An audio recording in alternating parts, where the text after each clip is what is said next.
La dimensión interna, capítulo de hoy, la esencia de las Sefirot. Vamos a empezar dentro de este programa de estudio de este libro a empezar a tocar el tema de las Sefirot. Este audio es una introducción a este tema y ya poco a poco iremos mirando qué significa Keter, qué significa Jochma, Binah, Da'at, hasta Malhut. Vamos a ir avanzando en ese aspecto. Las Sefirot. ¿Qué son las Sefirot?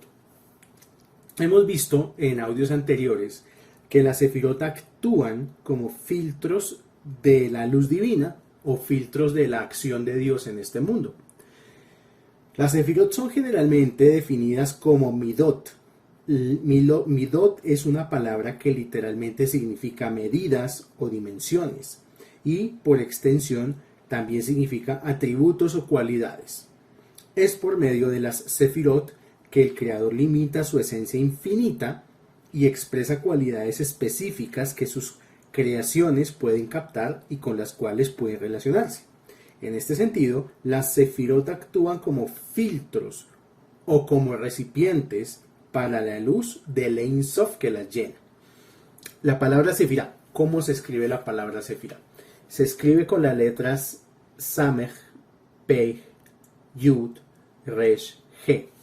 Esta palabra Sefirá se deriva de ciertos vocablos hebreos. Por ejemplo, del vocablo Saper.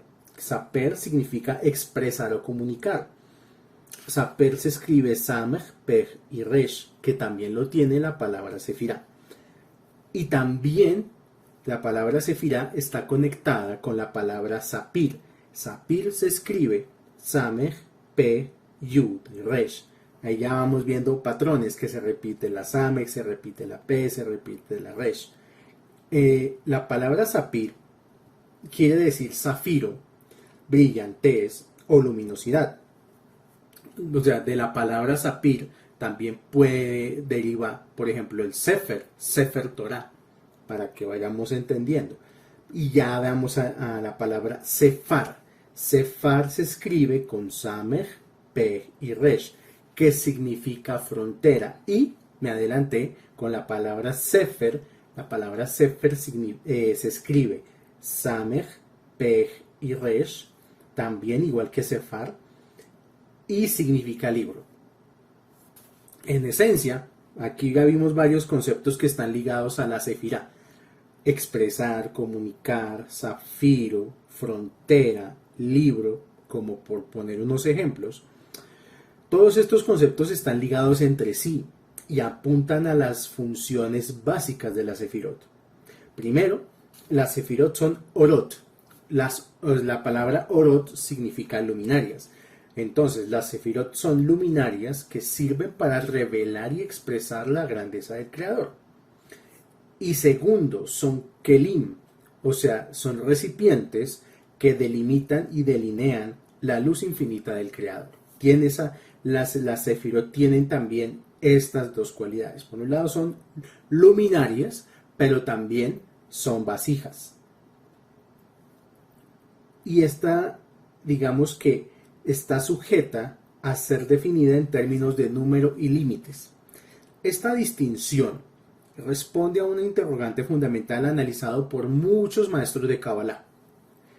¿Son las Sefirot esencia de lo divino o son recipientes de lo divino? Por eso quise colocar los dos significados.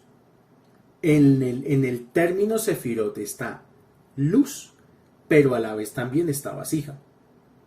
Cuando hemos visto módulos de Kabbalah, hemos visto que muchas veces hablamos de que tenemos que ampliar la vasija para recibir más luz, o que el sustento en esencia es una energía que es una luz, y que la vasija somos nosotros. Entonces aquí las Sefirot nos están diciendo, este libro nos está diciendo que las Sefirot son al mismo tiempo luz y vasija. Es similar, aunque no es igual, pero quiero poner este ejemplo. Cuando se estudia la luz, el comportamiento de la luz, es el único elemento que aún no se ha definido del todo, digamos por pruebas físicas, por experimentación, si es esencialmente luz o es esencialmente partícula, porque la luz se puede comportar de las dos formas. En diversas épocas de la historia y hasta el presente, diversos estudios sobre los fotones y sobre los lúmenes han arrojado que hay momentos en los cuales la luz se comporta como ondas de luz, y que se pueden registrar y percibir ondas de luz, pero a la vez también se pueden percibir partículas de luz. Y el estudio de las partículas de luz ha sido fundamental, por ejemplo, para entender la física cuántica. ¿Está bien?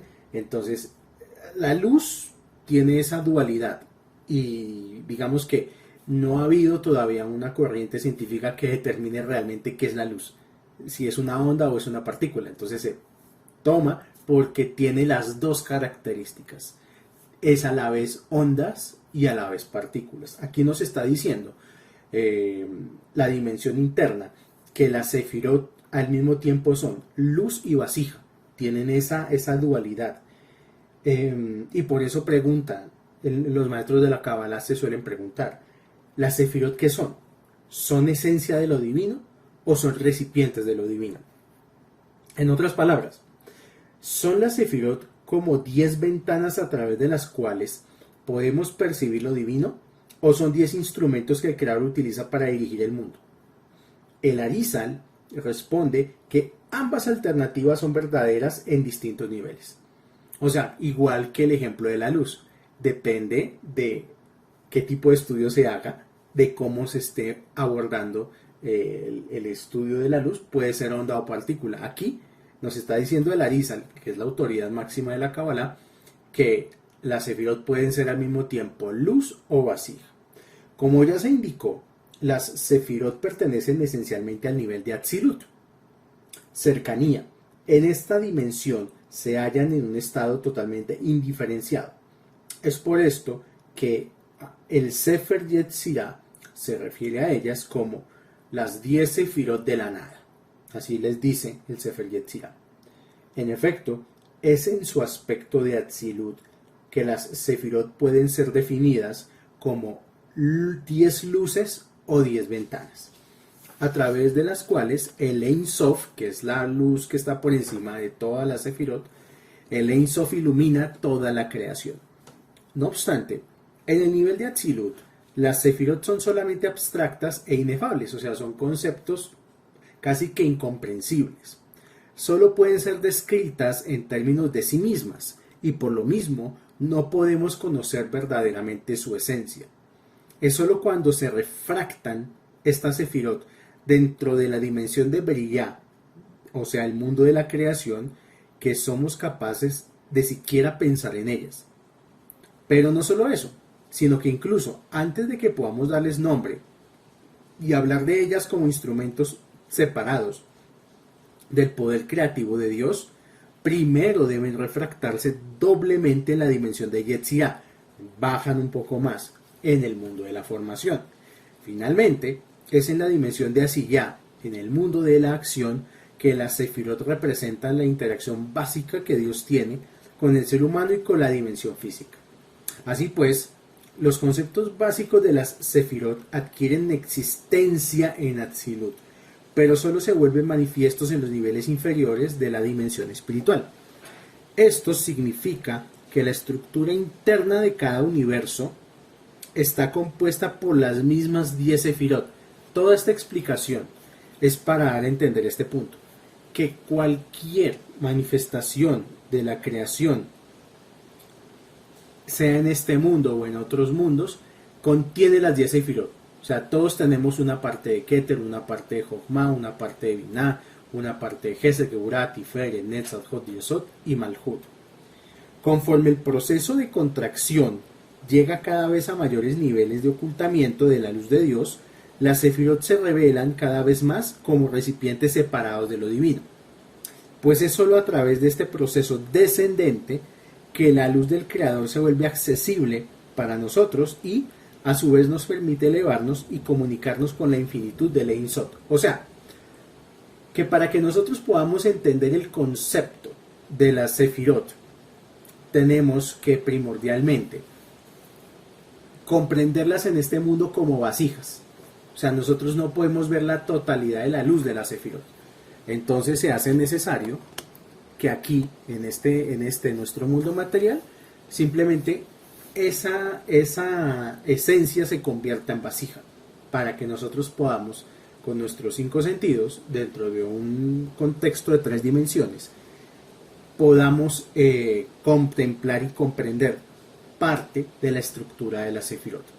En los mundos superiores, lo único que nosotros contemplaríamos de la Sefirot es su luz pura, y aún más allá contemplaríamos hasta su propia esencia, y es lo máximo que se puede decir.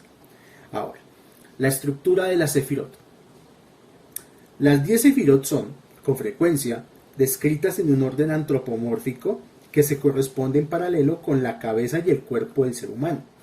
Esta división se basa en el hecho de que las Sefirot superiores representan procesos internos mentales, mientras que las Sefirot inferiores manifiestan estos mismos procesos hacia el exterior.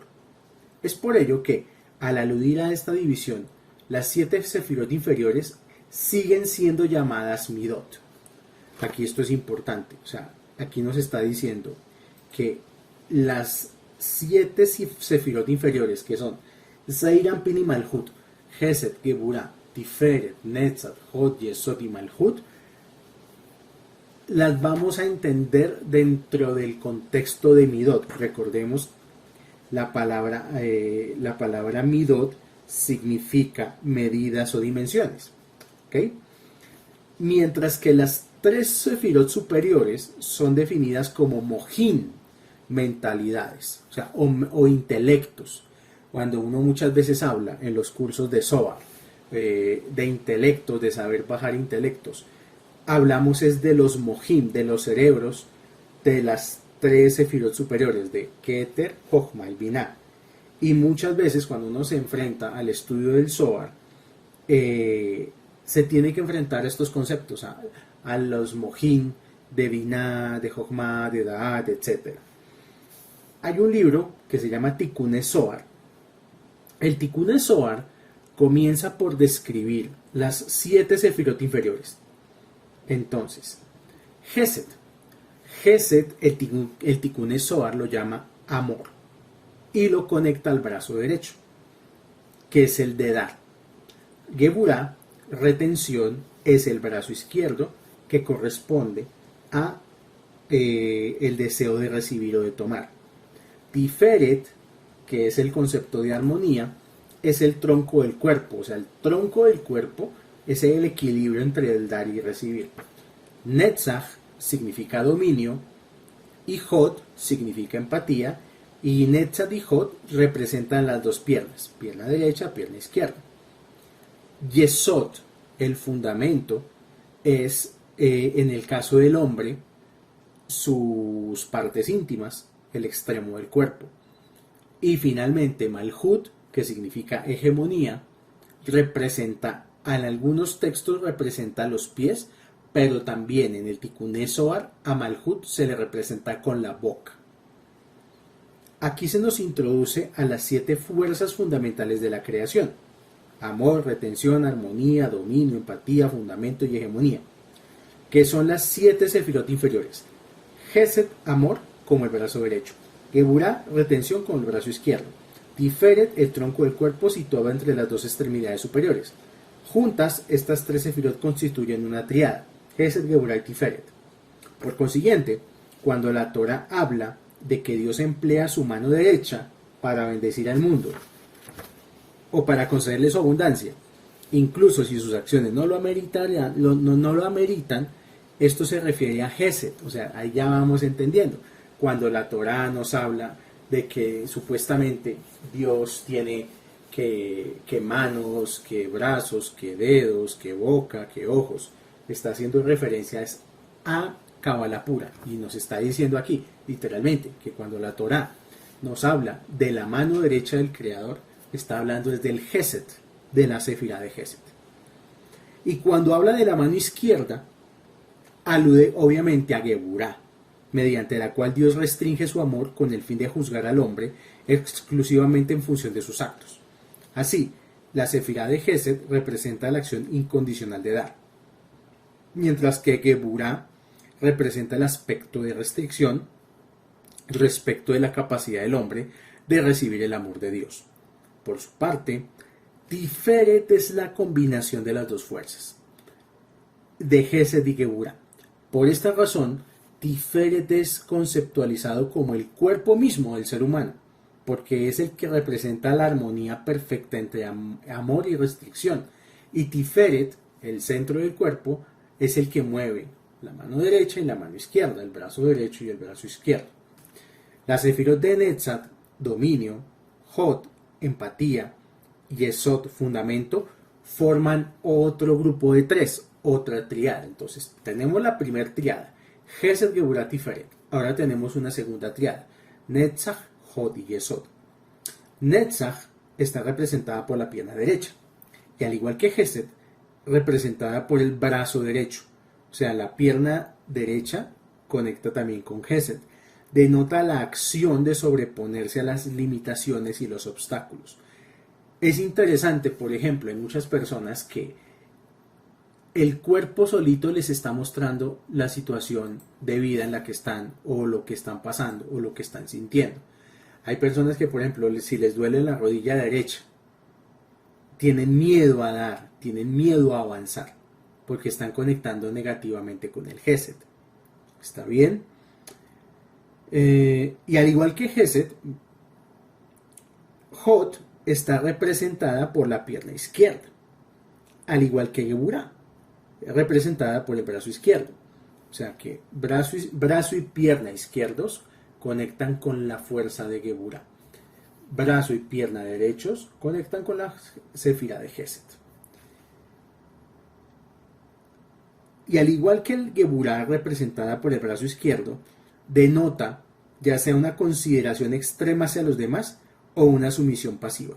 La palabra Hod, que se escribe con las letras G, Vav, Dalet, comparte la misma raíz que el verbo leodot, Lamed, G, Vav, Dalet, Vav, Tav, y representa la capacidad para agradecer, incluso en la adversidad, o admitir y conceder frente a un impedimento. La sefirá de Yesod se halla situada entre las dos anteriores, o sea, Yesod es el equilibrio entre Netzach y Hod, entre la pierna derecha y la pierna izquierda.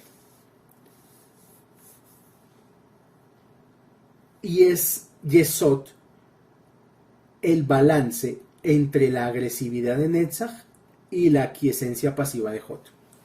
Por otra parte, mientras que las 6 sefirot que van de Gesed a Yesod tienen un carácter masculino, la sefirá de Malhut, que es la última, tiene un carácter femenino. Como veremos más adelante, estas 6 sefirot se corresponden con la letra Bab del nombre Yud Kei Vav Kei, mientras que Malhut, solita Malhut, se corresponde con la última G de Yud Kei Vav Kei. En ese sentido, las 6 sefirot masculinas son concebidas como fuerzas básicas que denotan la acción de dar y crear, mientras que la sefirá femenina de Malhut representa la capacidad para recibir.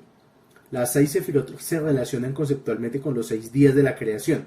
Entonces, ahí están marcados los días de la creación a través de estas 6 sefirot masculinas. Y también representan las 6 direcciones básicas del universo tridimensional, en los que nos encontramos: norte-sur, este-oeste, abajo-arriba. Representan las modalidades fundamentales de la acción de extenderse hacia las 6 direcciones de la creación. La séptima sefirá, que es Malhut, la última, es comparada con el vientre de una mujer.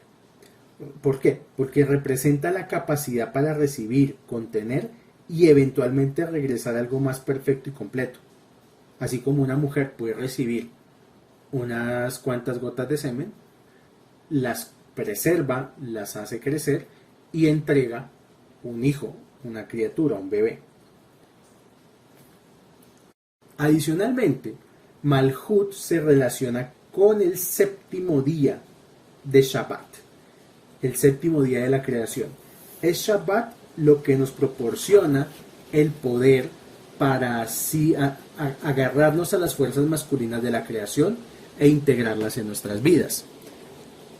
Malhut constituye también el eje o punto focal situado en el centro de las 6 direcciones, en donde en vez de proyectarnos hacia el exterior, dirigimos nuestro ser hacia adentro e integramos la iluminación espiritual en nuestras vidas.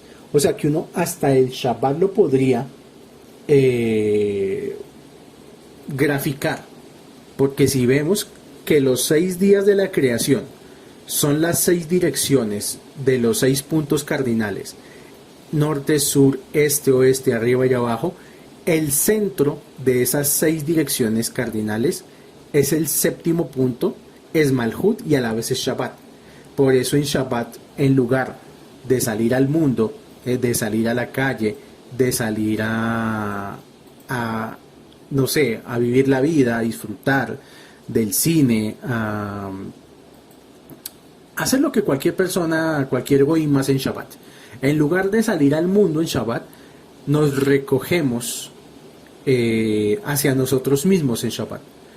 Nos recluimos en la sinagoga, en el Beta Knesset, las personas que pues guardan Shabbat en su casa, pues en su casa. Pero eso es lo que pasa y quiere decir esto, que estoy tratando de dar a entender, que Malhut es el eje o punto focal situado en el centro de todo, en donde todo se dirige hacia adentro y se integra la iluminación espiritual. Las 6 sefirot masculinas también están representadas por las 6 personalidades principales de la Torá. Gesed, la sefirá de Gesed, como es el amor, representa la cualidad central del patriarca Abraham. Geburá, como es retención, representa la cualidad principal del patriarca Itzhak. Tiferet, que es la mitad, está entre Gesed y Geburá, es la característica paradigmática del patriarca Jacob. Netzach, dominio, es la cualidad central de Moshe. Hod, que es empatía, es la cualidad principal de Aarón, el sacerdote. Yesod, el fundamento, es Yosef, el hijo de Jacob. Y es curioso que en el árbol de la vida, Tiferet está arriba y justo debajo de Tiferet está Yesod. O sea, es como si estuviera Jacob y justo debajo de Jacob su hijo Yosef. La séptima sefirá está representada por la vida del rey David. Fue él quien combinó e integró las 6 primeras sefirot en su personalidad y por eso él fue escogido para personificar la sefirá femenina de Malhut, que significa hegemonía. El rey David fue capaz de alabar al Creador como la fuente última de todo el poder que existe en el universo. Es así que no fue coincidencia alguna que el único versículo en la Biblia que contiene una mención explícita de las 7 sefirot inferiores fue enunciado por el propio rey David. O sea, por eso está el único, digamos, autorizado a manifestar las 6 sefirot superiores, por lo menos en la Torá, es Malhut, que es el rey David. Hay un libro que se llama el Divrei Hayamim, tomo 1, capítulo 29, versículos 11 al 12. Dice lo siguiente, y esto lo dijo el rey David. Dice: tuyos son, oh Eterno, 1, la grandeza amorosa, Gesed; 2, la retención, Geburá; 3, la armonía, Tiferet; 4, el dominio, Netzach; 5, la empatía, Hod; 6, por todo lo que hay en el cielo y la tierra, Yesod; 7, Malhut. Tuyo es, oh Eterno, el reino, y tú eres el que se exalta y es cabeza de todo. En tu mano izquierda está el poder y la retención, y en tu mano derecha está la grandeza amorosa y el fortalecimiento. Estas fueron parte de las últimas palabras que el rey David pronunció antes de morir. A través de ellas, enseñó que el logro máximo en la vida reside en el reconocimiento de que el Creador es la fuente última de todas estas fuerzas. Al llegar a esta toma de conciencia, David se convirtió en encarnación de todas las sefirot y llegó a asemejarse espiritualmente a su Creador.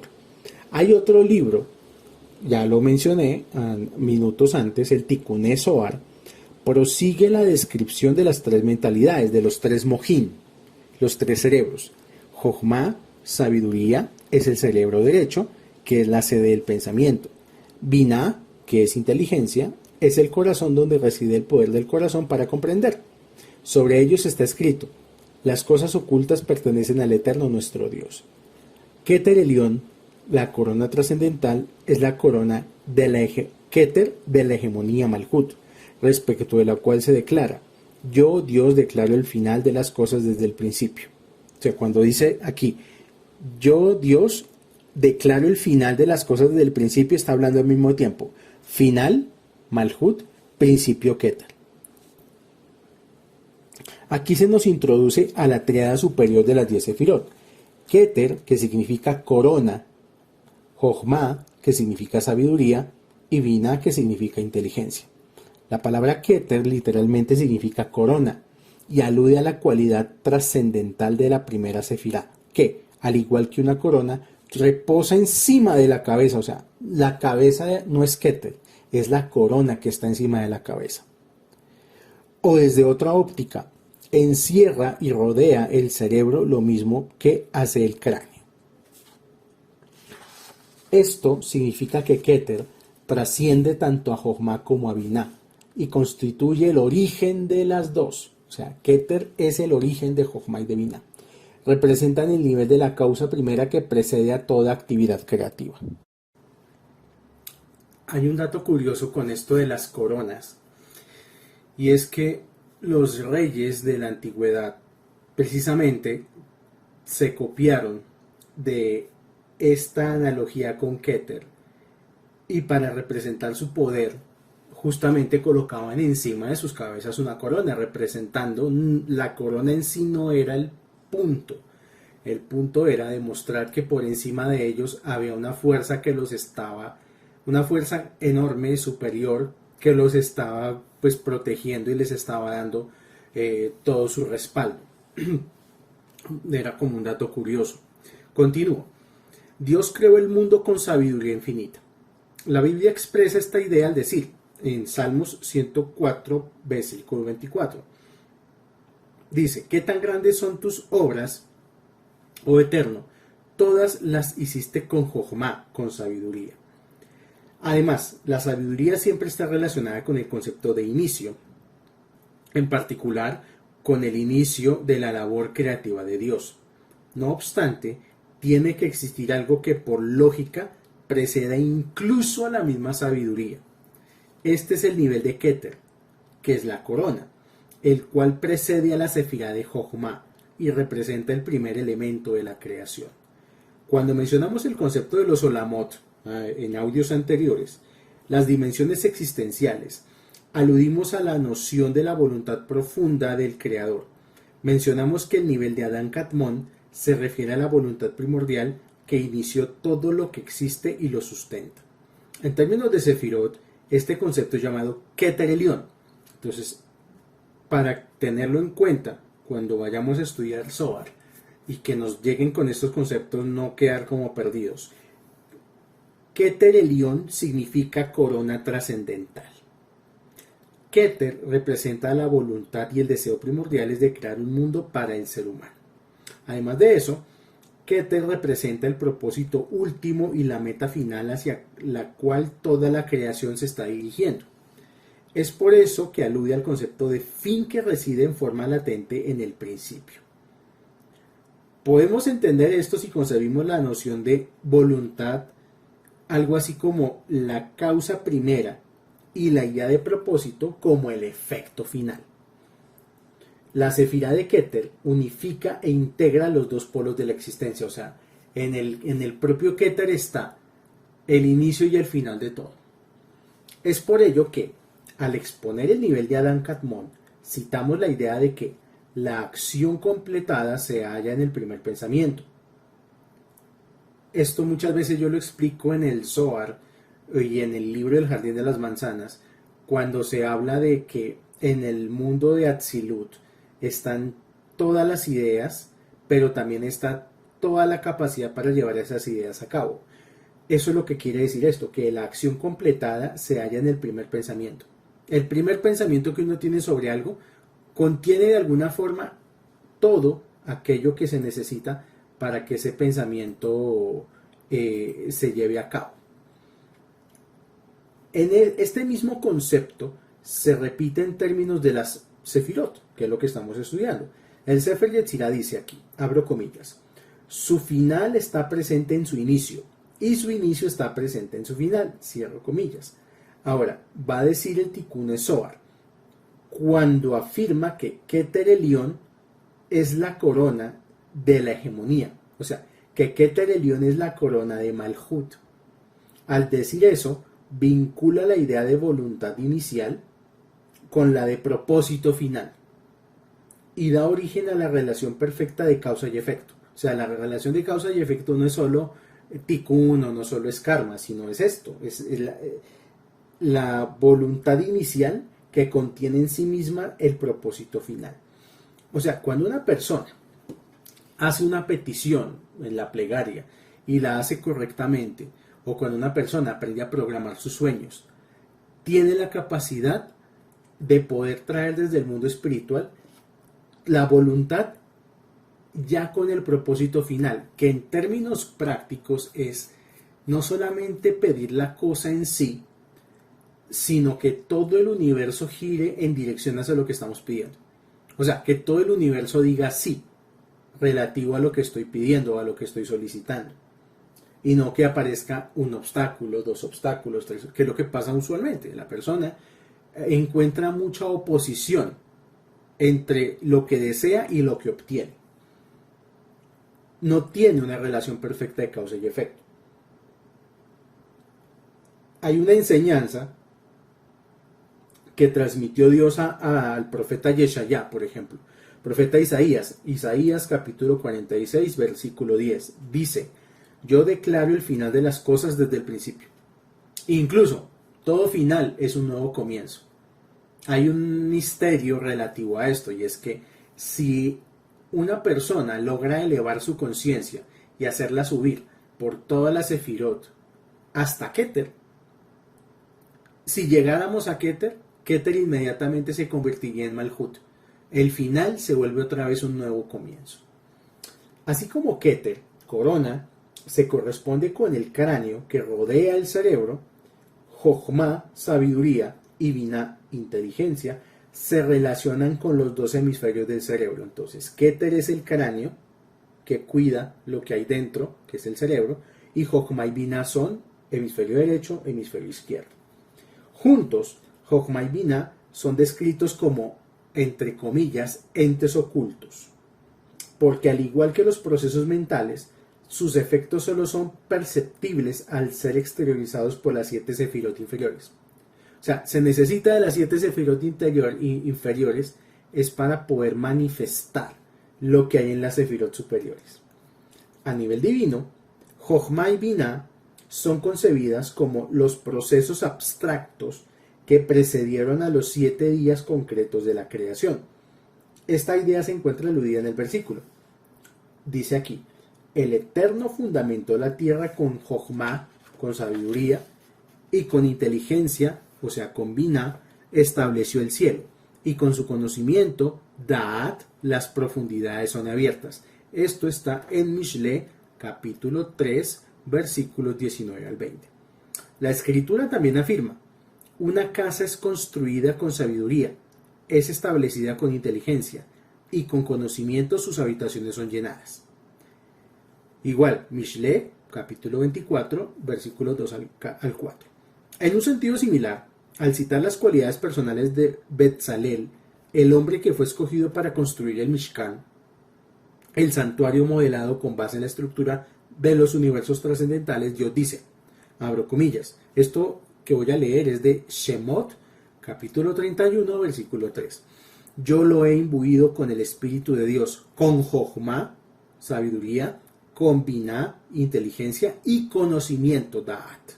Aquí vemos que el plan espiritual que constituye la base de toda actividad creativa se origina en Keter, en Jochma, Binah y Da'at, en estas sefirot superiores.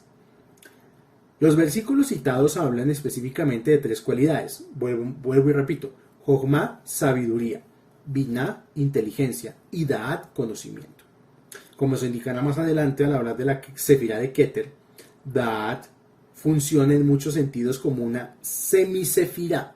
O sea, Da'at no aparece realmente en el árbol de la vida, es una sefirá oculta. Pero de Da'at depende todo. Y por eso con frecuencia es incluida entre las sefirot en lugar de Keter. Pero nunca es contada entre las sefirot cuando Keter está presente. El Sefer Yetzirah describe las 10 sefirot como 10 direcciones que constituyen la totalidad de la existencia. Estas 10 direcciones definen un camino que conduce hasta el ser infinito que se halla más allá de su propia creación. Aunque el creador es un rey que interactúa con sus súbditos, él de ningún modo es influido por ellos. Esto es especialmente cierto de la relación que hay entre Dios y las sefirot. Él de ningún modo es afectado o definido por ellas. A esto se refiere el Sefer Yetzirah cuando dice,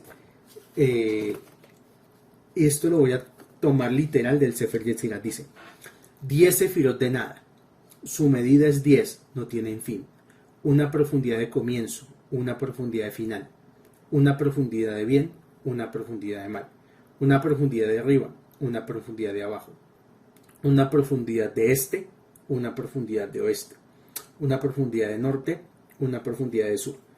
El amor singular, Dios, el Rey fiel, domina sobre todas ellas desde su sede trascendental hasta la eternidad de las eternidades.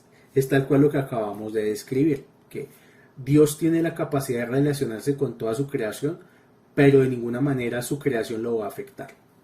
Aquí el Sefer Yetzirah define una realidad continua de 5 dimensiones, que tienen 10 direcciones, 2 direcciones opuestas en cada dimensión. Entonces, son 5 dimensiones que tienen 10 direcciones. Una profundidad de comienzo y una profundidad de final, una profundidad de bien y una profundidad de mal, una profundidad de arriba, una profundidad de abajo, una profundidad de este, una profundidad de oeste, y una profundidad de norte y una profundidad de sur. Ahí está. 5 dimensiones con 10 direcciones.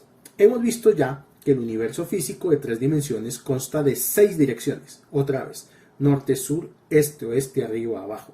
La cuarta dimensión, que le llamamos tiempo, está constituida por 2 direcciones únicamente, que es pasado y futuro, comienzo y final. La paradoja del tiempo tiene que ver con esto. Pero también existe una quinta dimensión de carácter espiritual y moral, cuyas direcciones son el bien y el mal. De cada una de estas direcciones se dice que es infinita o ilimitada y es definida como profundidad. Una profundidad de comienzo, una profundidad de final, una profundidad de bien, una profundidad de mal. En general, la idea de profundidad se refiere a algo que se halla a una distancia inmensa, como cuando uno mira dentro de un pozo hondo atisbando su profundidad. Es así que este concepto connota la idea de una gran distancia que puede ser tanto física como mental. Por ello, de una idea difícil de entender y por lo tanto lejos de la comprensión del hombre, decimos que es profunda. A veces uno habla de ideas, no de ideas complicadas, sino qué idea tan profunda. ¿Por qué? Porque no la entiendo, porque es muy difícil. Porque la considero lejos de mi entendimiento, de mi Jochma y de mi Binah. En la escritura hay muchos ejemplos de esto. Uno de ellos es, por ejemplo, profeta Mishle, libro de Mishle, capítulo 25, pasuk 3. Dice, el cielo para la altura y la tierra para profundidad, pero el corazón de los reyes es insondable. Sobre la sabiduría, el rey Shlomo dijo, esto está en Kohelet, capítulo 7, versículo 24. Dice, es profunda, muy profunda. ¿Quién podrá encontrarla? El concepto de profundidad es especialmente relacionado con lo divino, como dice el Salmo 92, versículo 6. ¿Qué tan grandes son tus obras, oh Eterno? Tus pensamientos son muy profundos. Así pues, las 10 profundidades representan las 10 direcciones prolongadas hasta el infinito. O sea, cuando se habla de profundidad, estamos conectando con la dimensión de lo infinito. 10 direcciones en un sentido infinito. Según ciertos maestros de la Kabbalah posteriores, estas 10 profundidades se corresponden del siguiente modo con las 10 sefirot. Veámoslo desde el árbol de la vida. Keter, la corona, es una profundidad de bien. Jochma, sabiduría, es una profundidad de comienzo. Binah, inteligencia, es una profundidad de final. Gesed, amor, es una profundidad de la dirección sur. Geburah, retención, es una profundidad de la dirección norte. Tiferet, armonía, es una profundidad de la dirección este. Netzach, dominio, es una profundidad de arriba. Hod, empatía, es una profundidad de abajo. Yesod, fundamento, es una profundidad de oeste. Y Malhut es una profundidad del mal. Y están así, divididas conforme en este orden. Las 10 sefirot son conceptualizadas como un sistema que consta de 5 pares de opuestos. Keter es la profundidad del bien, ya que es la sefira más cercana al Creador. Por esta misma razón, Malhut, la última, es descrita como la profundidad del mal, los más opuestos. Esto no significa que en sí misma Malhut sea mala, ya que todas las sefirot son totalmente buenas en un sentido absoluto. Lo que quiere decir es que como Malhut apunta en una dirección que se aleja de Dios, se dice de ella que representa una dirección de mal. Además, Malhut se corresponde con la última letra G del nombre Yud-Kei-Vav-Kei y representa la mano que recibe. Esto implica que Malhut es un recipiente de un bien. Así pues, es mala, o sea, cuando dice aquí que es mala, es solamente en el sentido que representa la ausencia del bien. Muchas veces hemos dicho que este mundo es un mundo de carencias, que es un mundo incompleto. Y una prueba de ello es que en este mundo siempre hay falta.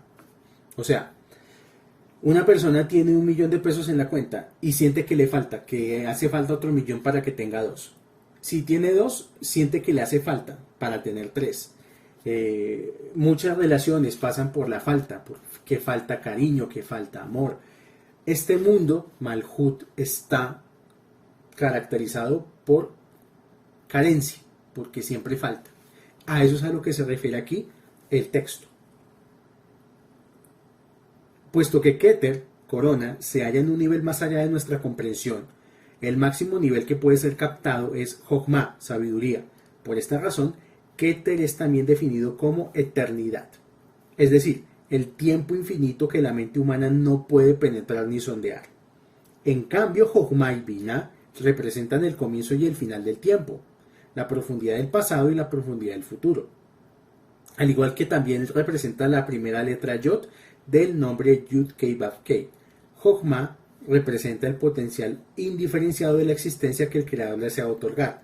Por su parte, Binah, que se corresponde con la primera letra G de Yud-Kei-Vav-Kei, representa la mano que define la existencia, o en este contexto, el futuro que contiene lo que el pasado nos ha dado. Finalmente, en la interfaz situada entre el pasado y el futuro, se encuentra el sistema continuo tridimensional del espacio, la cual consta de 6 dimensiones y está representada por la letra Vav del nombre Yud-Kei-Vav-Kei. Junto con la cuarta dimensión temporal y la quinta dimensión espiritual, constituyen un universo de 5 dimensiones, representado por las 4 letras Yud-Kei-Vav-Kei. Solo después de describir este sistema continuo de 5 dimensiones, definido por la Sefirot, es que el Sefer Yetzirah se refiere al Creador con un término, y el término que utiliza el Sefer Yetzirah es maestro singular. El término hebreo para singular utilizado aquí es Yahid, que denota unidad y unicidad completas y absolutas. La unidad y unicidad del Creador es absoluta. Él no es como una persona que está compuesta por elementos diversos. Él no es ni siquiera como el más simple objeto físico, ya que incluso ese objeto está compuesto de 3 dimensiones. Decir que el Creador está delimitado por dimensiones equivaldría a introducir un elemento de pluralidad en su esencia, lo cual contradice su unidad. Habiendo definido el Sefer Yetzirah, el sistema existencial de 5 dimensiones, uno podría sentirse tentado a pensar que, por ejemplo, el Creador mismo es un ser de 5 dimensiones. Para excluir esto, el texto enfatiza su unidad y unicidad. Esto indica que el concepto de dimensionalidad no se aplica al Creador. O sea, nosotros no podemos, bajo nuestro intelecto, bajo nuestra forma de entender, delimitar o definir al Creador. Pero Él puede relacionarse con el universo como un rey fiel. Él mismo permanece más allá de nuestra comprensión. En este sentido, la expresión eternidad de eternidades apunta a una realidad que se halla incluso más allá de la atemporalidad. Con esto vamos a dejar este capítulo. Vamos a empezar. De este capítulo de este libro hemos leído ya 4 capítulos. Y en el capítulo 5 vamos a empezar a estudiar Keter. Va a ser nuestro centro de estudio. Gracias por su atención y gracias a Hashem por darnos esta oportunidad de expandir nuestra vasija con conocimiento espiritual y nos